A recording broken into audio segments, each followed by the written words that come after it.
Urinary incontinence is the loss of bladder control and the involuntary leaking of urine. It is a common problem that can have a profoundly negative impact on a person's quality of life. In tonight's edition of Health Check, we take a look at male urinary incontinence.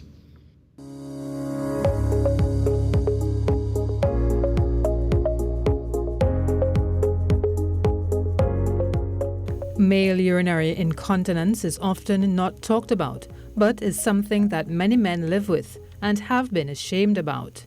It's common for men to lose control of their bladder and leak urine, but it's not normal.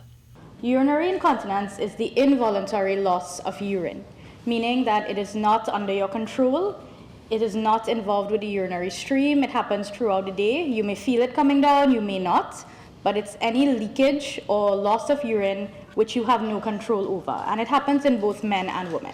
There are different types of urinary incontinence. There can be stress urinary incontinence, which happens usually in men after prostate surgery. And what happens is when you have any abdominal straining, so if you lift something heavy, if you sneeze or cough, you may feel a gush of urine coming down. Urge incontinence, which happens sometimes in men who have prostatic enlargement, where they feel like they can't hold up the stream. So the person may feel like they have to rush or run to use the bathroom. Overflow incontinence, which happens when there's impaired bladder contractility, meaning that your bladder muscle cannot effectively relax.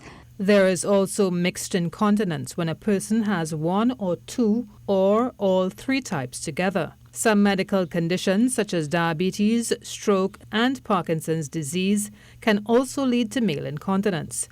There is also incontinence after prostate cancer surgery, and this can happen regularly up to 1 year after the surgery. Men are encouraged to be screened from the age of 50, and I put that asterisk there because in certain cases it is even recommended earlier.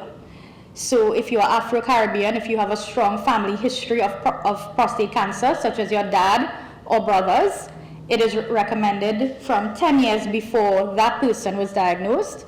And if you do have a strong family history, sometimes we recommend it as early as age 40 or 45.